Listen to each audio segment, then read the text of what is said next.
नमो अरिहन्ताणम्।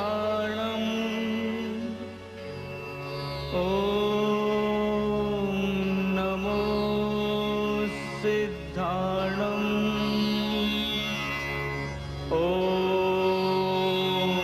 नमो आयर्याणम्।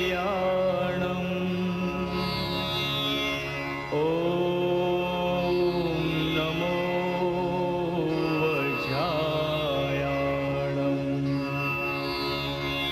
नमो लोये सवसाहुणम्।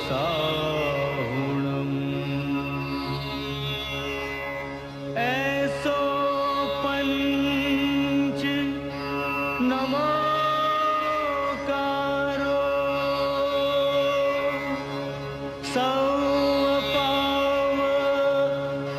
सौपावपणासनो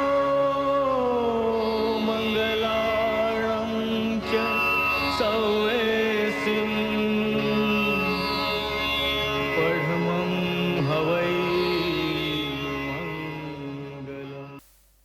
ધમ્મો મંગલ મુક્તિઠ્ઠમ અહિંસા સંયમોતવો દેવાવીતમ નમંસંતિ જસ્ય ધમ્મે સયામણો.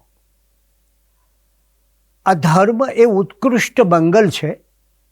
અહિંસા, સંયમ અને તપ એ એના 3 આધાર સ્તંભો છે. અને તમે જુઓ કે ધર્મસૂત્રની 82મી ગાથામાં શું કહેવાયું છે. આગળ જતાં એમ કહ્યું કે જ્યાં અહિંસા, સંયમ અને તપ છે ત્યાં સ્વયં દેવો પણ એમને નમસ્કાર કરે છે. ધર્મની આવી વિરલ વ્યાખ્યા ધરાવતો આ વિશિષ્ટ જૈન ધર્મ અને એનું સૌથી મોટું પર્વ એટલે પર્વાધિરાજ પર્યુષણ પર્વ. આજ સુધી આપણે આ પર્વને આપણી જીવન શુદ્ધિના પર્વ તરીકે જોતા હતા. આજ સુધી આપણે એને ત્યાગ અને તપના પર્વ તરીકે જોતા હતા. ભોગ, વિલાસ અને આસક્તિ છોડવાના પર્વ તરીકે આપણે હંમેશા આ પર્વને જોયું છે. અને એ રીતે જીવન શુદ્ધિનું, એ રીતે આંતર ખોજનું એક વિરલ પર્વ તરીકે આપણે હંમેશા પર્યુષણ પર્વનો વિચાર કર્યો છે. પરંતુ જરા એની ભીતરમાં જઈને ખરેખર વિચાર કરીએ તો આ પર્વનો મહિમા આપણા જીવનમાં શું છે. માણસના જીવનને જોઈએ તો એના જીવનમાં 3 બાબત જોવા મળે છે. એક એનો જન્મ, બીજું એનો કર્મ, કર્મ એટલે એના જીવનના કાર્યો, જીવન દરમિયાન થતા કાર્યો, અને ત્રીજું મૃત્યુ. જુઓ તમે કે આ 3 બાબત પર માણસનું જીવન ટકેલું છે. જીવનનો પ્રારંભ, જીવનનું કાર્ય અને જીવનનું અંતિમ. કવિ એમ કહ્યું કે જન્મ આપણો, મરણ આપણો, માત્ર જિંદગી જ આપણા હાથમાં નહીં. પણ હકીકત એ છે કે આપણો જન્મ ખરો, આપણું મૃત્યુ ખરું, પણ એનો સમય સદૈવ અકળ રહ્યો છે. અને જન્મની વાત કેટલી આજના આ ટેકનોલોજીના યુગમાં પરિવર્તન પામી છે. ટેસ્ટ ટ્યુબ બેબીનો આ જમાનો છે.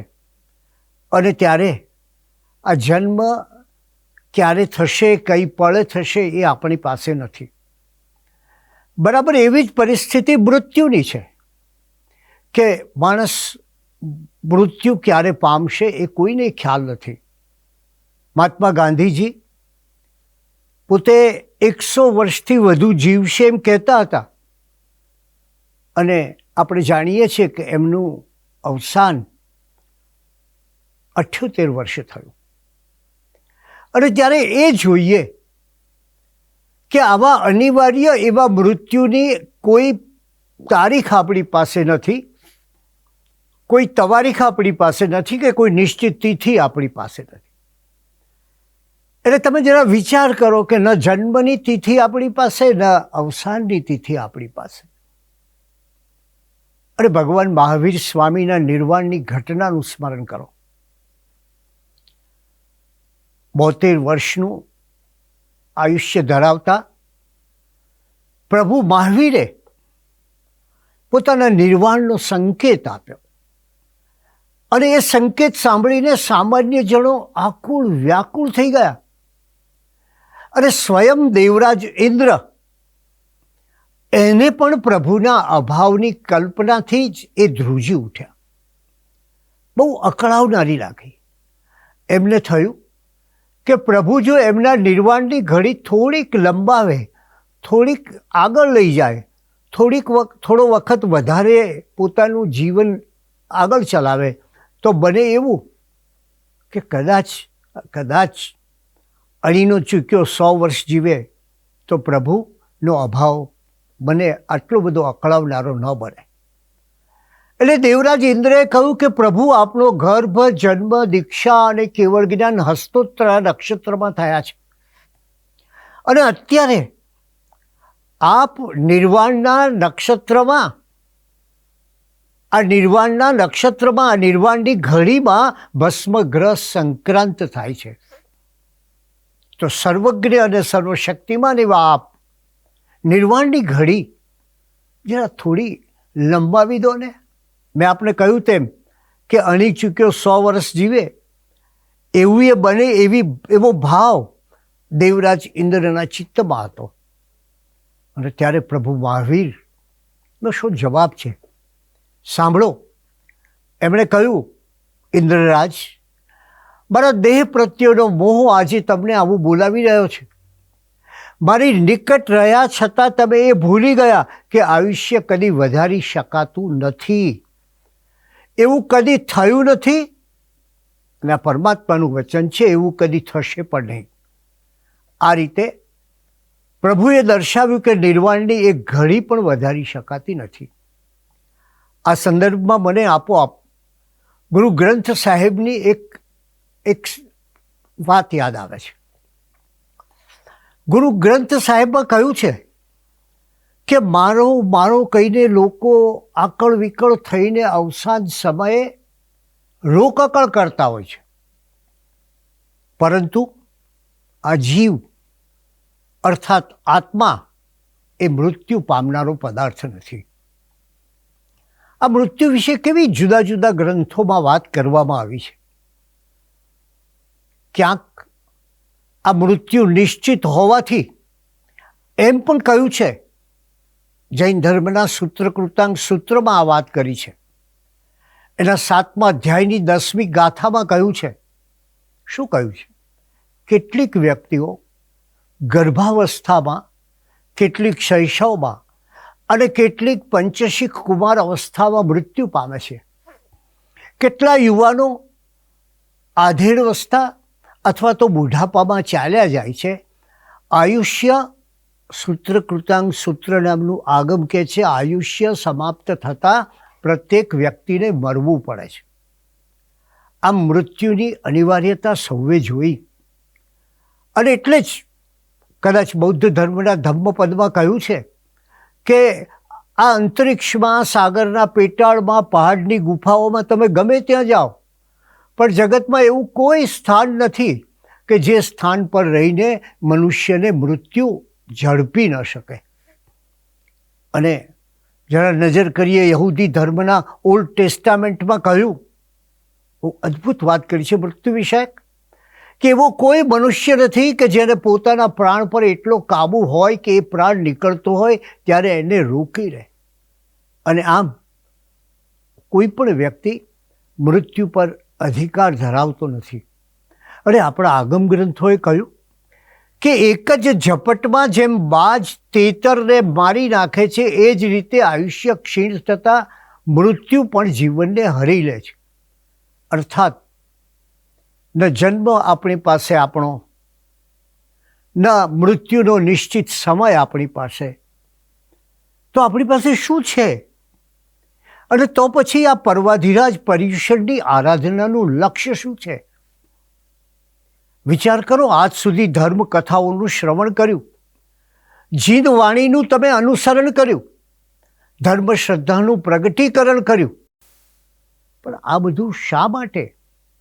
ન તો જીવન નિશ્ચિત, ન તો મૃત્યુ નિશ્ચિત, ન તો આગમન નિશ્ચિત, ન તો વિદાય નિશ્ચિત, ન તો પ્રાણની પ્રાપ્તિ નિશ્ચિત અને ન તો પ્રયાણની ઘડી નિશ્ચિત. ત્યારે વિચાર થાય કે પર્યુષણ શા માટે? અને જરાક એનું ગંભીર ચિંતન કરીએ ત્યારે આપણને એક ઉત્તર સરસ મળે છે. અને ઉત્તર એ છે કે પર્યુષણ અતિ પ્રાચીન પર્વ છે અને આ પ્રાચીન પર્વ વિશે એકવાર ભગવાન મહાવીર સ્વામીએ રાજા શ્રેણિકને કહ્યું કે જુઓ, પૂર્વ અગાઉ વર્ષો પહેલા ગજસિંહ નામનો એક રાજા થયો. એ ગજસિંહે સરસ આરાધના કરી અને એ આરાધનાનું પરિણામ શું આવ્યું? પર્યુષણની આરાધનાનું પરિણામ શું? પર્યુષણનું અંતિમ લક્ષ્ય શું? પર્યુષણમાં આપણે ક્યાં પહોંચવું છે તેનો વિચાર. આપણી નજરમાં શું હોય જ્યારે પર્યુષણની આરાધના ચાલતી હોય? અને ત્યારે ભગવાને કહ્યું કે પૂર્વે ગજસિંહ નામના રાજાએ સરસ આરાધના કરીને પૂર્વ મહાવિદેહ ક્ષેત્રમાં તીર્થંકર પદ પામી મુક્તિ પદ મેળવ્યું. આનો મર્મ શું? આનો મર્મ એ કે આ જન્મની આરાધના અને પુનર્જન્મનું મુક્તિપદ. આનો મર્મ એ થયો કે પર્યુષણ પર્વની આરાધનામાં આપણું લક્ષ્ય જન્મ અને મૃત્યુની પેલે પાર રહેલા આપણા આવતા ભાવ પર, આપણા પુનર્જન્મ પર હોવું જોઈએ. અને આ માટે આપણી પાસે જે વિચારણા છે એ વિચારણાનો જરાક અભ્યાસ કરીએ તો ખ્યાલ આવે કે કર્મની વિચારણા એ આનો ઉત્તર છે. કર્મ પ્રમાણે ફળ ભોગવવું એવું તો સૌ કોઈએ કહ્યું, પણ જૈન દર્શનમાં આ કર્મની વિશેષ ગહન વિચારણા મળે છે. એ કહે છે કે આ કર્મને કારણે જીવનું સંસારમાં જીવવાનું, મૃત્યુ પામવાનું અને ફરી જન્મવાનું ભવભ્રમણ ચાલ્યા કરે છે. તો બીજી બાજુ જીવનમાં આવતી પરિસ્થિતિનું કારણ શું? એ કારણ છે વ્યક્તિના કર્મ. કોઈ અદૃશ્ય શક્તિ તમારા જીવનને ઘડતી નથી. કોઈ અદૃશ્ય શક્તિ તમને આવતા ભાવમાં ઉપયોગી બનવાની નથી. ઉપયોગી શું બનવાનું છે? તમારા આત્માના શુદ્ધ સ્વરૂપના અનુભવમાં અનંત આત્મગુણોના, અનંત શક્તિઓના પ્રગટીકરણમાં બાધક બને તે કર્મ. અને એટલે જ કર્મગ્રંથમાં દેવેન્દ્ર સુરી મહારાજ સાહેબે બહુ સરસ કહ્યું છે કે જીવ અને કર્મનો સંબંધ અનાદિકાલીન છે. જેમ સોનાની ખાણમાં રહેલું સુવર્ણ અને માટીનો સંબંધ અનાદિકાલીન છે, અનાદિથી ચાલતો આવે છે, તેમ જીવ પણ અનાદિકાળથી કર્મથી સંબદ્ધ છે. જો અનાદિકાળથી કર્મથી બંધાયેલો જીવ સતત નવા કર્મો બંધ કર્યા કરે અને જૂના કર્મોમાં ઉદયમાં આવીને ભોગવવા જાય ત્યારે શું થાય? એટલે કે આ ચક્ર એક અનાદિકાળથી ચાલ્યું આવે છે. જ્યારે જીવ સ્વયં પોતાના શુદ્ધ સ્વરૂપનો અનુભવ કરે છે ત્યાર પછી તે જ અનુભવમાં સ્થિર થવાનો પુરુષાર્થ પ્રબળ બને છે અને તેથી ક્રમશઃ નવા કર્મોનો બંધ ઘટતો જાય છે અને એક સાથે બંધાયેલા સમસ્ત કર્મોનો નાશ થાય છે. ત્યારે જીવ કર્મબંધનથી સંપૂર્ણપણે મુક્ત થાય છે અને તેને જ મોક્ષ કે નિર્વાણ કહે છે.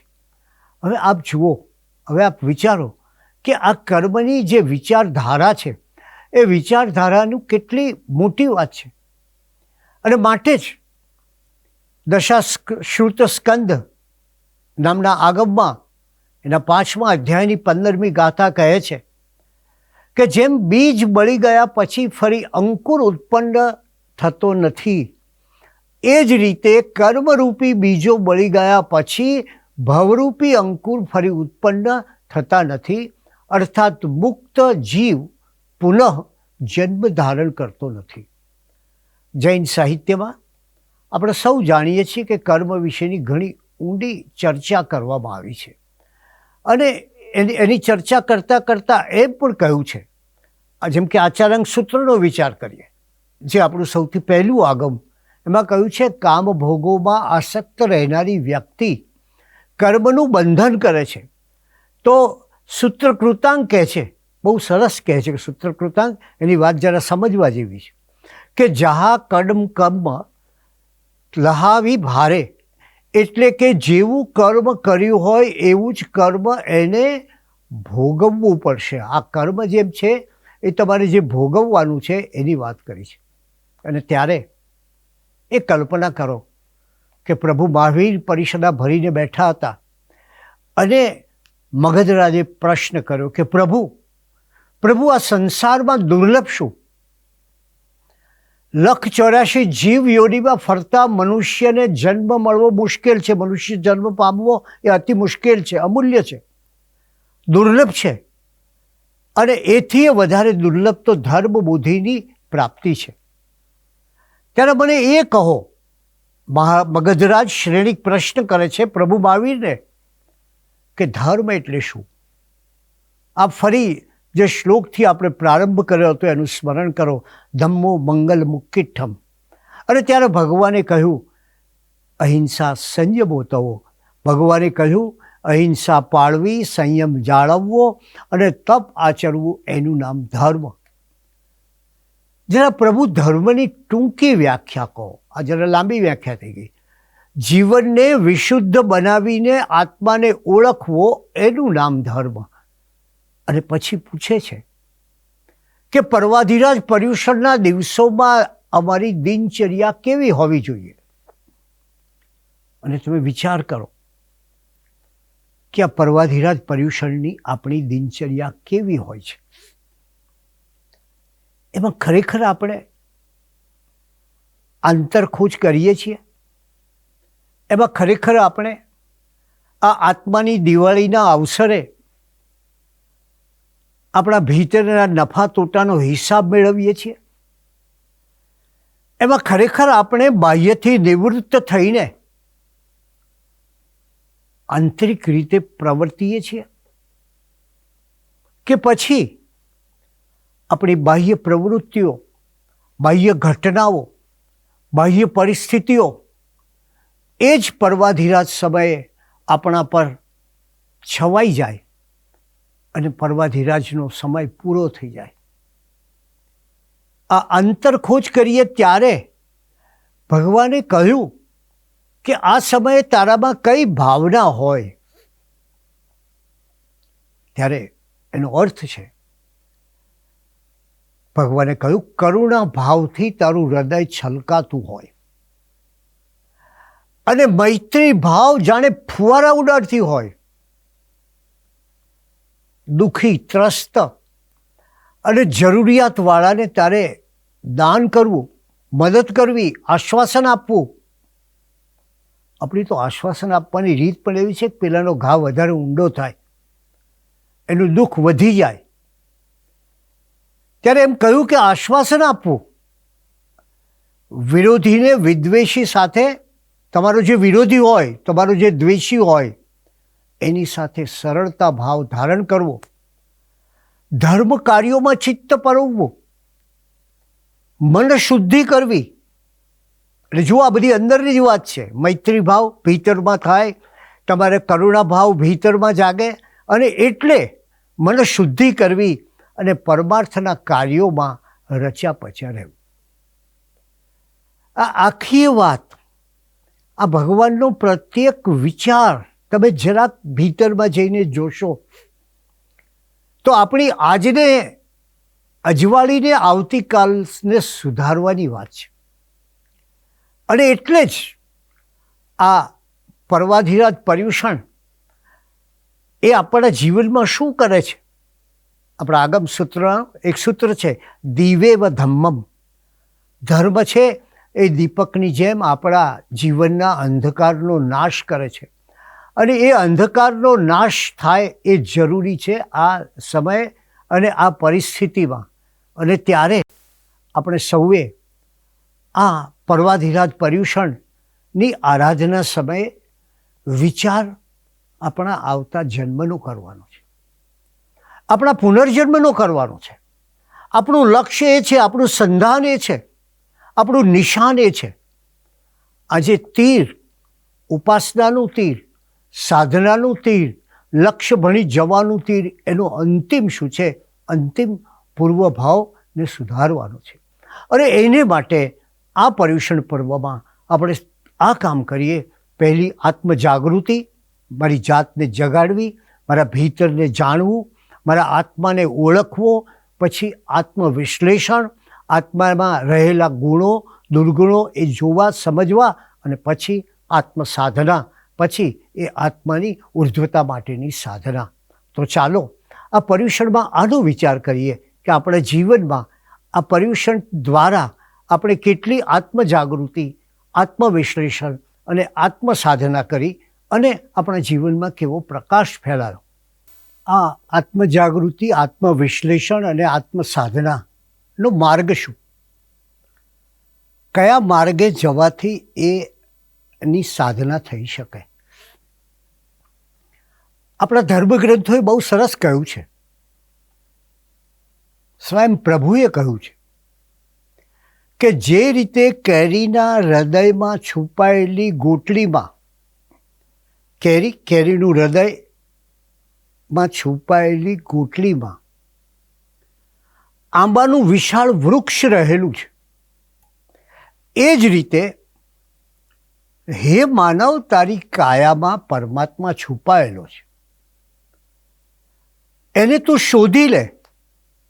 અને એટલે જ એ આત્માની ખોજમાં જઈએ ત્યારે આપણે એ વિચારવું જોઈએ કે જીવનમાં જે દ્રષ્ટિ છે આપણી, એ દ્રષ્ટિ ક્યાં હોવી જોઈએ? જીવનમાં જે દ્રષ્ટિ છે એ પુનર્જન્મ પર હોવી જોઈએ. અને એ પુનર્જન્મને જાણવા માટે શું કરવું પડે? એ પુનર્જન્મને જાણવા માટે સૌ પહેલાં તો ચર્મચક્ષુથી દેખાતી આ દુનિયાથી અલિપ્ત થવું પડે. આ ચર્મચક્ષુથી દેખાતું જગત આપણને આ દુનિયામાં રાખે છે, આ જગતમાં રાખે છે, આ જન્મમાં રાખે છે. અને ત્યારે શું હોવું જોઈએ? ત્યારે આનંદગંજી મહારાજ કહે છે એમ, ચરમ નયનથી માર્ગ જોવતા રે, ભૂલ્યો શૈલ સંસાર રે. આ ચર્મચક્ષુથી માર્ગ જોતા, આ ધર્મના માર્ગને ચર્મચક્ષુથી જોતા આખો સંસાર, આખું જગત ભૂલું પડ્યું છે. જે નિર્ણય કરી માર્ગ જોઈ, તો શું કરવું જોઈએ? એનો ઉપાય શું? એનો રસ્તો શું? એનું નિરાકરણ શું? તો એનું નિરાકરણ આ કે તું જો ચર્મચક્ષુથી જોઈશ તો સંસારમાં જ રહીશ. પણ જે નિર્ણય કરી માર્ગ જોઈ રે, નયન તે દિવ્ય વિચાર રે. તમારી આંખમાં દિવ્ય વિચારનું આંજણ આંજી દો. અને દિવ્ય વિચારનું આંજણ આંજી દો ત્યારે જ તમને ધર્મના તત્વ સુધી પહોંચી શકાય. અને વિચાર કરો કે ઉત્તરાધ્યયન સૂત્રની અંદર કહ્યું છે કે કર્મ ફળ તો કર્મ કરતા એ જ ભોગવવું પડે છે, બીજા કોઈએ ભોગવવું નથી. વ્યક્તિનું કર્મ વ્યક્તિએ પોતે જ ભોગવવું પડે છે. અને ભગવાન મહાવીરના 18મા પૂર્વભાવમાં બનેલી ઘટના જરા યાદ કરો તમે, કે 18મા ભાવમાં ત્રિપુષ્ટ વાસુદેવ તરીકે ભગવાન હતા. અને એમના શૈયા પાલકની એક શરતચૂક થતા એ રાજા ત્રિપૃષ્ઠ વાસુદેવે એમના શૈયા પાલકના કાનમાં ગરમાગરમ શીશું રેડ્યું હતું. આનો પ્રભાવ, આ કર્મનો પ્રભાવ વિચાર કરો તમે, ક્યારે પડે છે? છેક 27મા ભાવમાં પડે છે, જ્યારે એમના કાનમાં કાષ્ઠશૂળ ભોંકવાની ઘટના બને છે. અને એટલે જ જૈન ગ્રંથોએ કહ્યું છે એમાં પણ સૂત્રકૃતાંગે તો બહુ સરસ રીતે આ વાત કરી છે કે જેમ અગ્નિ સૂકી લાકડીઓને તત્કાળ બાળી નાખે છે, સૂકું લાકડું અગ્નિમાં મૂકો તત્કાળ બળી જાય, એ જ રીતે આત્મનિષ્ઠ મનુષ્ય કર્મરૂપી કાષ્ઠને બાળી નાખવું જોઈએ. જે આત્મનિષ્ઠ માનવી છે એને આ કર્મનિષ્ઠ રૂપી કાષ્ઠ, કર્મરૂપી કાષ્ઠ એને બાળી નાખવું જોઈએ. કારણ સમય કોઈની રાહ જોતો નથી, મૃત્યુ કોઈની શરમ રાખતું નથી અને કર્મ કોઈની દયા ખાતું નથી. અને એટલે જ આ કર્મની જે બલિહારી છે આપણા જીવનમાં ને સર્વત્ર, અને એ કર્મની બલિહારીથી આપણે શું પામી શકીએ, શું જોઈ શકીએ, એ સમયે આપણે વિચાર કરીએ તો જીવનમાં આવતી કેટલી અણધારી આપત્તિઓ અને અકસ્માતોને સમજવા માટે આપણી પાસે એક જ માર્ગ છે, એ કર્મ. એક દ્રષ્ટિએ જોઈએ તો મૃત્યુ એ કર્મની દોરી પર ચાલતી આત્માની યાત્રાનો એક પડાવ માત્ર છે. અને આ પડાવ પછી વ્યક્તિના પુનર્જન્મની વાત આવે છે. વ્યક્તિનો કેવો પુનર્જન્મ થાય એનો આધાર એના આ જન્મના કર્મો પર હોય છે. અને પર્યુષણ આપણને સાદ પાડીને કહે છે કે આ જન્મના કર્મોનો વિચાર કર. કારણ કર્મનું ફળ જેવી રીતે અને જેવા ભાવથી તે કર્મ કર્યું હોય તે જ રીતે પ્રાપ્ત થતું હોય છે. ઉત્તમ પ્રકારનું જો કર્મ કર્યું હોય તો એના સંસ્કારો આપણા ચિત્તમાં પડે છે અને એ સંસ્કારો પણ આપણા ભાવિ જીવન ઉપર અસર કરે છે. અને એટલે જ હકીકતમાં તો એમ કહી શકાય કે આપણા કર્મો જ જો નિર્ધારણ કરતા હોય તો પછી આપણો પુનર્જન્મ એ કોના હાથમાં છે? દરેકનો પુનર્જન્મ એ એના પોતાના હાથમાં છે. અને પર્યુષણ કહે છે કે આ તમારા હાથમાં રહેલો તમારો પુનર્જન્મ એને તમે એવી રીતે ગાળો, એવી રીતે પસાર કરો આ જન્મ કે જેને કારણે આ મર્ત્ય એવું આપણું શરીર છે, મૃત્યુ તો પામવાનું છે, નિશ્ચિત છે. કષાયગ્રસ્ત એવી આ ઇન્દ્રિયો છે અને ચંચળ એવું આ મન છે. એટલે તમે ક્યાં રહો છો? ક્યાં શરીરમાં રહો છો, ક્યાં ઇન્દ્રિયોમાં રહો છો અને ક્યાં મન રહો છો. જો પુનર્જન્મનો વિચાર કરો તો તમારે ક્યાં રહેવું જોઈએ? તો તમારે સદૈવ અમર્ત્ય ચેતન તત્વનું અનુસંધાન સાધવું જોઈએ. જે નથી મરનારું એવું ચેતન તત્વ, એનું અનુસંધાન, એટલે સાદા શબ્દમાં કહીએ તો એ છે પુનર્જન્મ. અને માટે પર્યુષણનો જ્યારે વિચાર કરીએ ત્યારે આપણે કહીએ છીએ સમસ્ત પ્રકારે વસવું, એનો એક અર્થ છે. અને એનો અર્થ એ માટે આ છે કે સાધુજનો આપણે સૌ જાણીએ છીએ ચાતુર્માસમાં એક જ સ્થળે સ્થિર વાસ કરીને ધર્મની આરાધના કરતા હોય છે. પરંતુ પર્યુષણનો અર્થ શું? પર્યુષણ એટલે સમસ્ત પ્રકારે વસવું. અર્થાત સાધુજનોને ઉદ્દેશીને ચોમાસાના 4 મહિના તેઓ એક સ્થળે સ્થિરવાસ કરે તે વાત. પરંતુ આ પર્યુષણનો લાક્ષણિક અર્થ જરાક આપણે વિચારીએ. એનો લાક્ષણિક અર્થ એ છે કે આત્માની સમીપ વસવું. આત્માને જીતવા માટે એ આત્માને જાણવો જરૂરી છે. અને એ આત્મતત્વને જોવા માટે કઈ વસ્તુ જોઈએ? એક એકાંત અને બીજું શાંતિ. ક્યારેક વિચાર કરજો કે ઉપાશ્રયમાં પ્રભુ મહાવીરના જન્મ વાચન સમયે કેવી શાંતિ હોય છે, કલ્પના કરજો. બીજી વાત, અને બહુ મોટી વાત છે, આત્માની સમીપ વસવા માટે, આત્મતત્વને જોવા માટે જ્યાં લગી આત્મા તત્વ ચીન્યો નહીં ત્યાં લગી સાધના સર્વ જૂઠી. એ આત્મા તત્વને જોવા માટે એક એકાંત જોઈએ અને બીજી શાંતિ જોઈએ, અને ત્રીજી વાત બહુ મોટી વાત છે. વિચાર કરજો તમે, શું છે અને શું ધર્મ ગ્રંથોમાં કહ્યું છે, એની વચ્ચે કેટલી મોટી ખાઈ છે એનો વિચાર કરો. પહેલું શાંતિ, બીજું એકાંત, અને ત્રીજું બાહ્ય પ્રવૃત્તિથી નિવૃત્તિ જોઈએ. હવે એનું કારણ શું છે?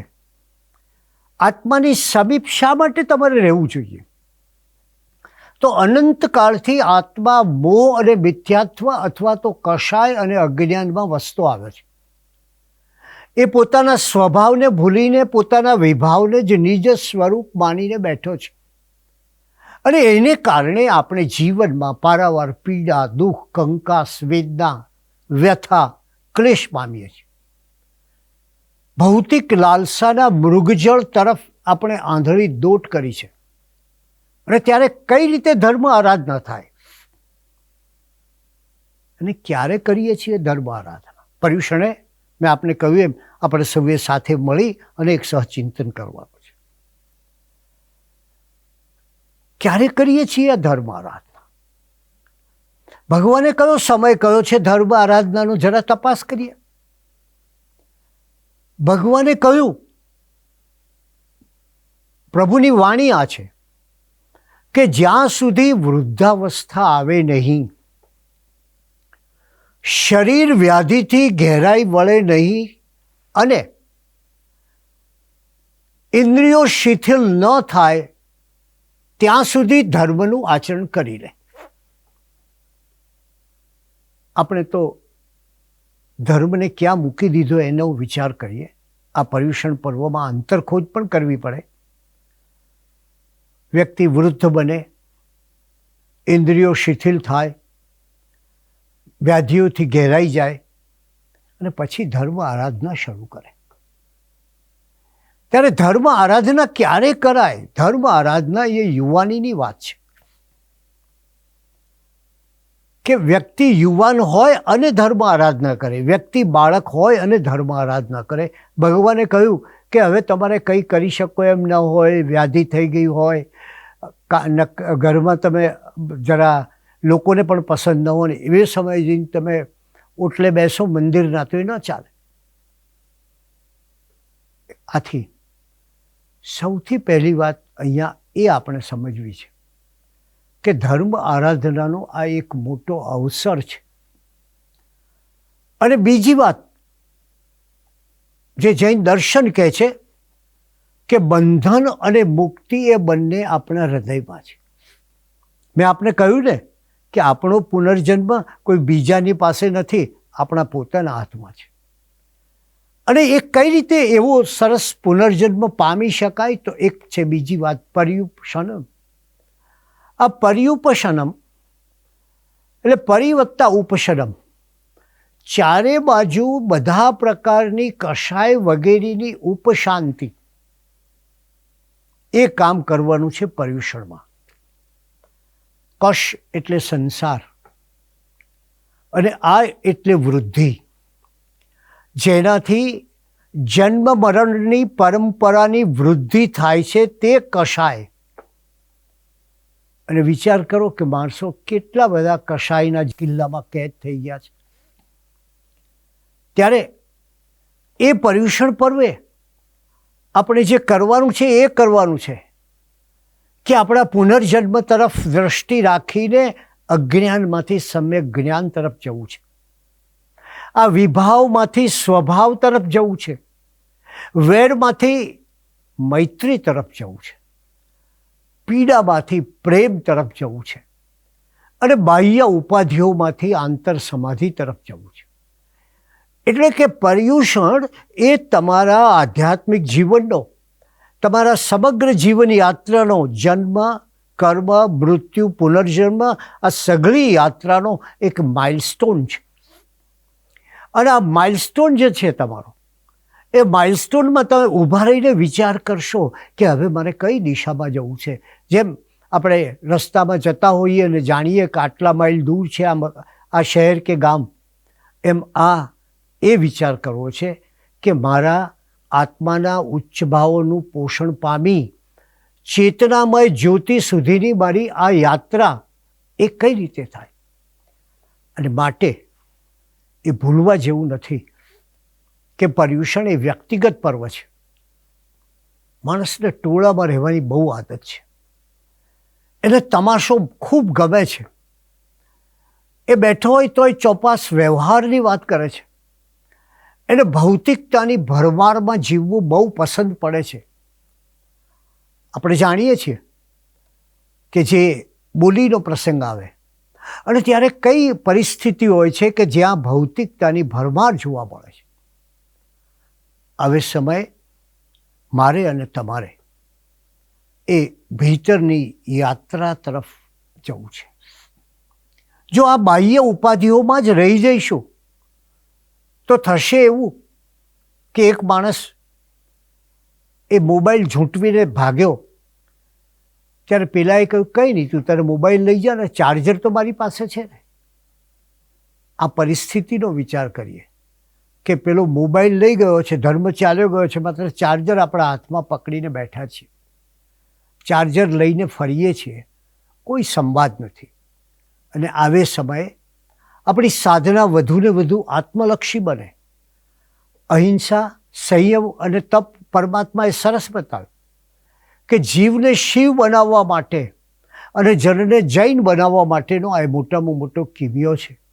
એટલે આ પર્યુષણ પર્વની ધ્યેય સૃષ્ટિ જોઈને સામે રાખીએ. જેમ કોઈ મધદરિયે વાહન જતું હોય એટલે ક્યાં જવું, કઈ દિશાએ જવું, કઈ દિશામાં હંકારવું વાહને ખબર ન હોય અને સામે એક દીવાદાંડી જુએ અને દીવાદાંડી જુએ એટલે એને એક આખો માર્ગ મળે. એમ પર્વાધિરાજ પર્યુષણમાં આપણે આ આત્માની ઓળખ પામીને, કર્મનો વિચાર કરીને, જીવનનો વિચાર કરીને, આંતરશુદ્ધિનો વિચાર કરીને કશાય વિજયથી છેક ક્ષમાપણાના પ્રાગટ્ય સુધી વિચારીએ. સમતા, સેવા, પ્રમોદ, ઉત્કર્ષ, આરાધના અને આત્મોપમ્ય વિશે વિચારીએ અને એ રંગોનું આપણા જીવનમાં આગમન થાય. આપણું જીવન એક સરસ જીવન બની રહે અને ત્યારે આપણે સામે મધદરિયે વહાણમાં બેસીને મધ્યરાત્રિએ ઉછળતા મોજાની વચ્ચે સફર કરતા આપણે દૂર રહેલી પેલી પુનર્જન્મની દીવાદાંડીને જોઈએ અને એ માર્ગે આપણા જહાજને લઈ જઈએ. 8 દિવસના પર્વાધિરાજ પર્યુષણનો વિચાર કરીએ ત્યારે મનમાં પેલી રાજસ્થાનની કહેવત યાદ આવે છે, 8 કે ઠાઠ. 8ની કેવી ભવ્યતા છે. અને તમે જુઓ જૈન ધર્મમાં તમને અષ્ટમંગલની ભાવના જોવા મળે. 8 મંગલ, સિદ્ધ ભગવાનના 8 ગુણોનું વર્ણન જોવા મળે, સંયમના 8 ભેદ જોવા મળે,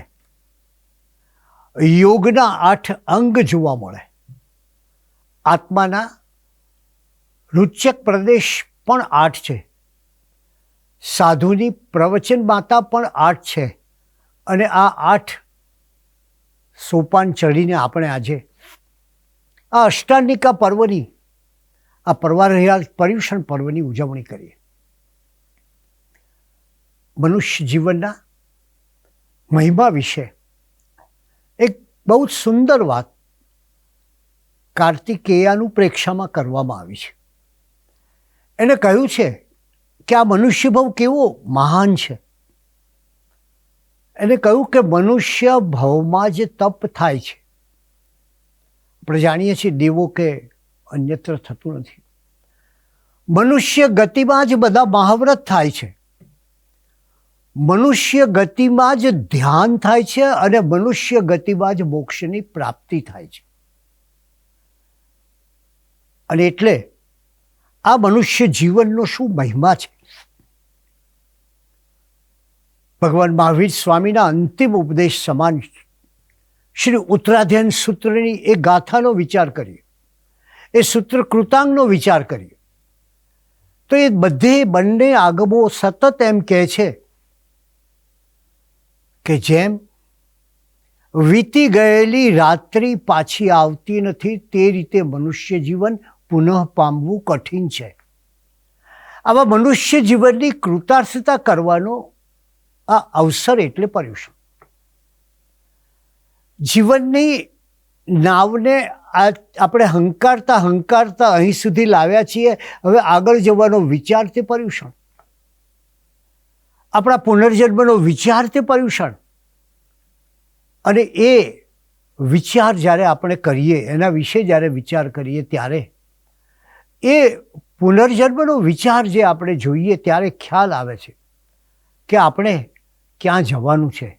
આ માત્ર એક વર્ષે આવતું પર્વ નથી, આ જીવનમાં તો અનેક એના આયોજનો છે.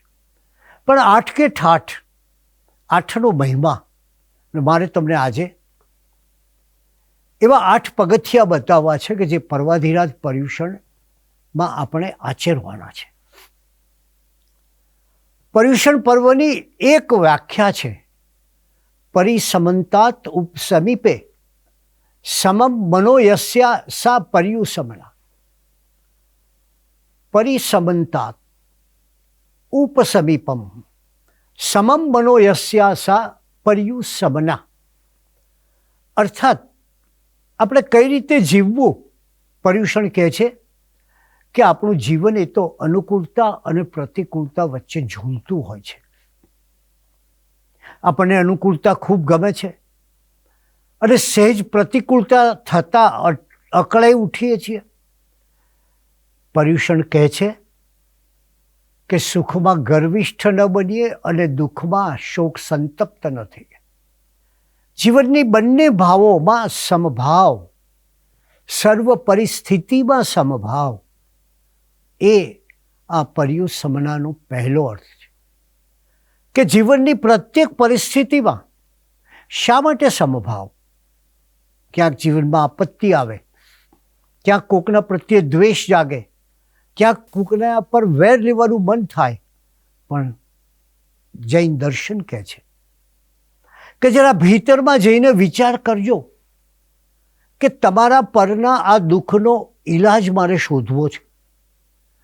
આ જે દુઃખ આવ્યું એનો ઈલાજ શોધતા શોધતા, એનું કારણ શોધતા શોધતા, એનું મૂળ કારણ શોધતા શોધતા ખબર પડશે કે એની અનુકૂળતા અથવા પ્રતિકૂળતા જીવનમાં જે કંઈ આવે છે એ મારા ભૂતકાલીન કે વર્તમાનકાલીન શુભાશુભ કર્મોનું જ ફળ છે.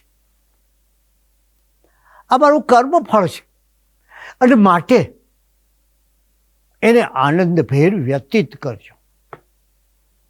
આપણે કર્મફળને આનંદભેર વ્યતીત કરીએ તો જીવનની અનેક ઉપાધિ, વ્યાધિ એ આપણા જીવન પર પ્રતિકૂળ અસરો નહીં કરે. મને યાદ છે કે આપણા શ્રેષ્ઠી વરેશ્વર શ્રેણિકભાઈ કસ્તુરભાઈ, એમના જીવનના છેલ્લા 11 મહિનામાં એમના બધા મસલ્સની એવી સ્થિતિ હતી કે 11 મહિનાના બાળક જેવી એમની સ્થિતિ હતી એમના મસલ્સની. અને છતાં તમે મળો ત્યારે હસતા હોય, વાતો કરતા હોય તમારી સાથે સૂતા સૂતા, અને પૂછો કે કેમ છે ત્યારે એ જ કહે કે બસ કર્મ ખપાવીએ છીએ.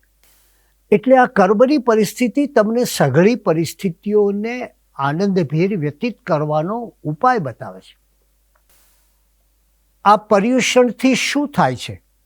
તો પર્યુષણનું બીજું સોપાન છે પરિસમંતાત ઉપશમનમ, એટલે કે કષાયોનું ઉપશમન થવું. કશનો અર્થ છે આપણે જાણીએ છીએ કે સંસાર, અને આ એટલે લાવનારા. આ કષાય જે છે, કયા કષાય? તરત મનમાં પ્રશ્ન થાય તો કષાય છે ક્રોધ, માન, માયા અને લોભ. ક્રોધનો કષાય તો સારો તમે પ્રગટ રૂપે જોઈ શકો છો.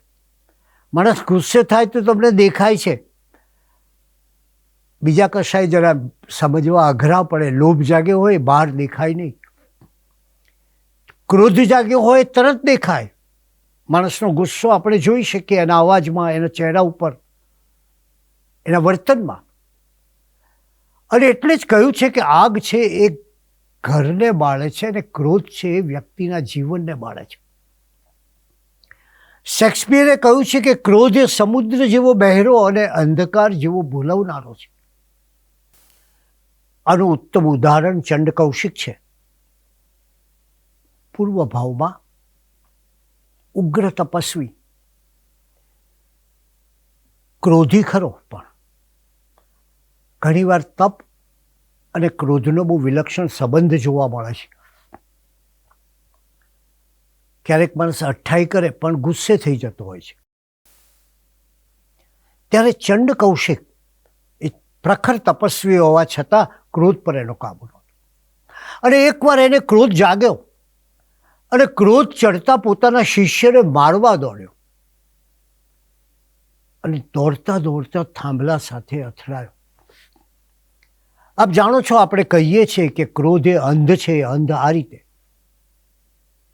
એ વિવેકનો દીવો, સમજનો દીવો ગુમાવી દે છે. એ થાંભલા સાથે અથડાયો અને કાળધર્મ પામ્યો. એટલે પહેલા ભાવમાં એક મહાતપસ્વી, થોડાક ભાવ પછી એ 500 તાપસોનો સ્વામી બન્યો. એના હાથ નીચે 500 તાપસો અને એનો પોતાનો આશ્રમ. એને એ આશ્રમમાં એને ખબર પડી કે કેટલાક રાજકુમારો ફળ તોડી રહ્યા છે. ગુસ્સે ભરાયો, કુહાડી લીધી. જે હાથે ચડ્યો એને કુહાડીથી મારી નાખો. પારાવાર ગુસ્સો અને દોડતા દોડતા આ રાજકુમારોને પકડવા જતા એને રસ્તામાં આવતો કૂવો ન દેખાયો. એ કૂવામાં ઊંધે માથે પડ્યો અને પેલી કુહાડી એના માથામાં વાગી.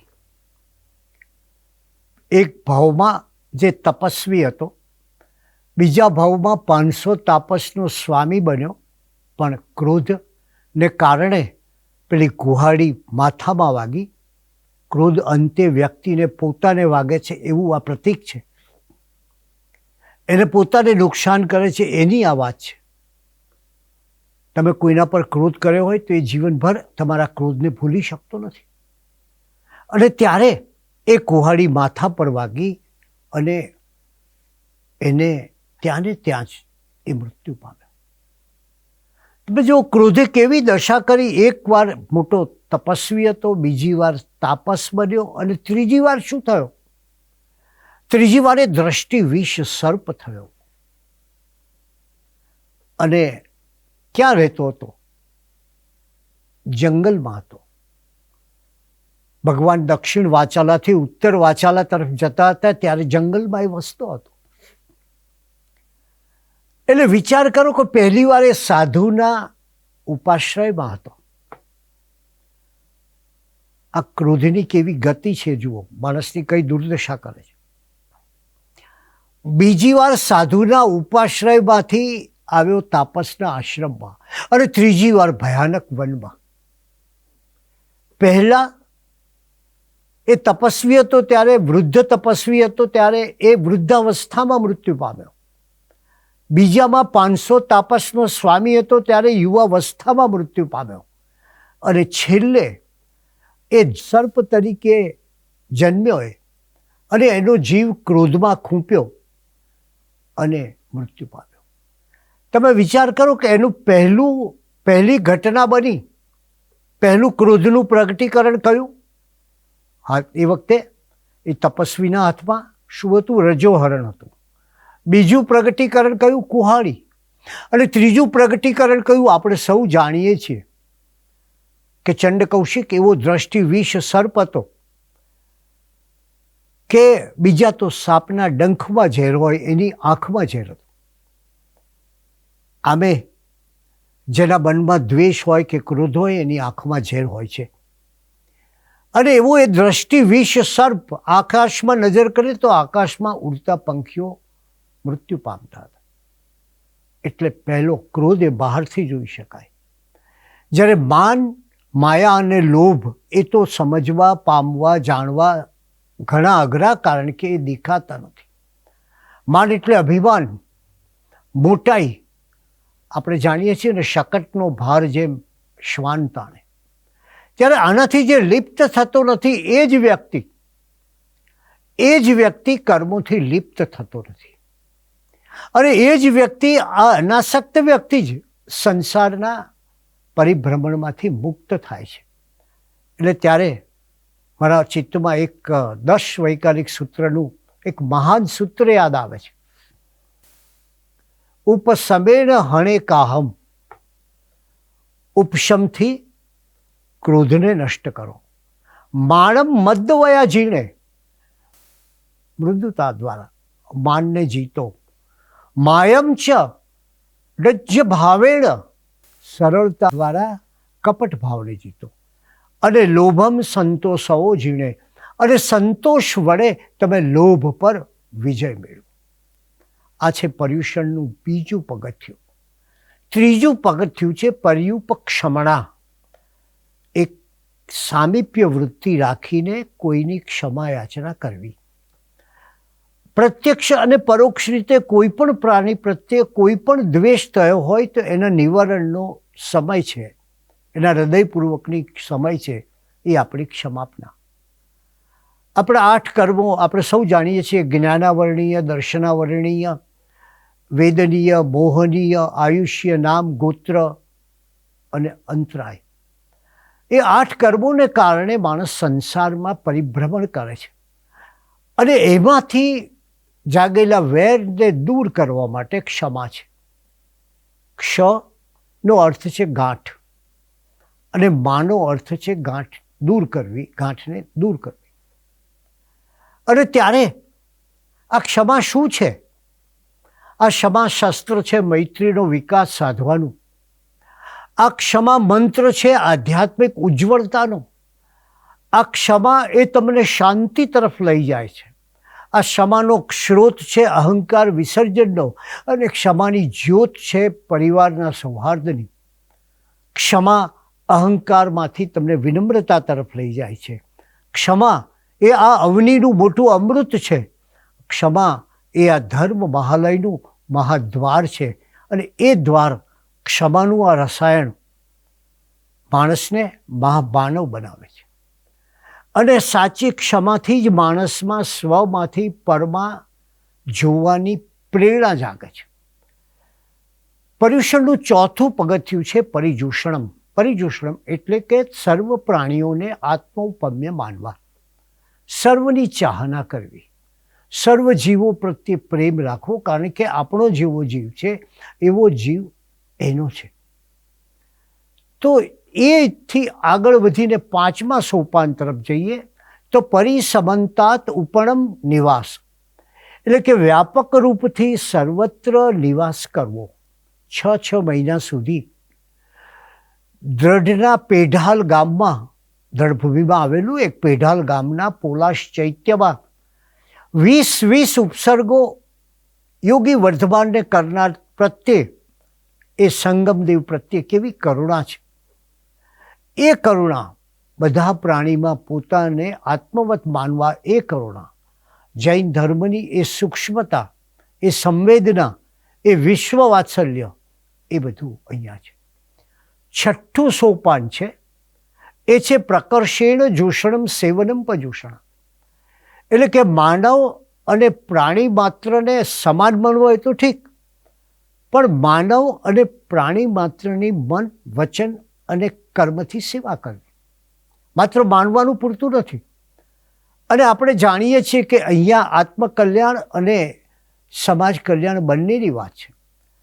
હકીકતમાં તો જે માણસ માત્ર પોતાની જ સેવાની, પોતાની ચિંતામાં પડ્યો રહે છે, એ માણસ એ જગતમાં આવેલા પોતાના કમરાનું ભાડું ચૂકવતો નથી. બીજું બાજુ માણસને પોતાના વિકાસ માટે પણ સામાજિક સહયોગની જરૂર છે.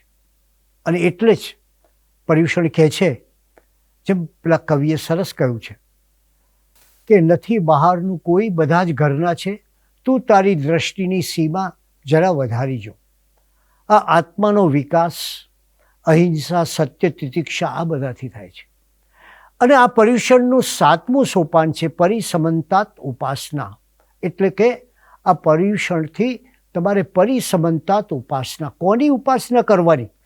આ પર્વાધિરાજ પર્યુષણમાં શરીરની ઉપાસના, સુંદર વસ્ત્રોની ઉપાસના, ધનનો મદ પ્રગટ કરવાની ઉપાસના, સ્પર્ધાની ઉપાસના, સંગ્રહની ઉપાસના, ત્યારે આપણે જે ઉપાસના કરવાની છે ભૂલી ગયા છે.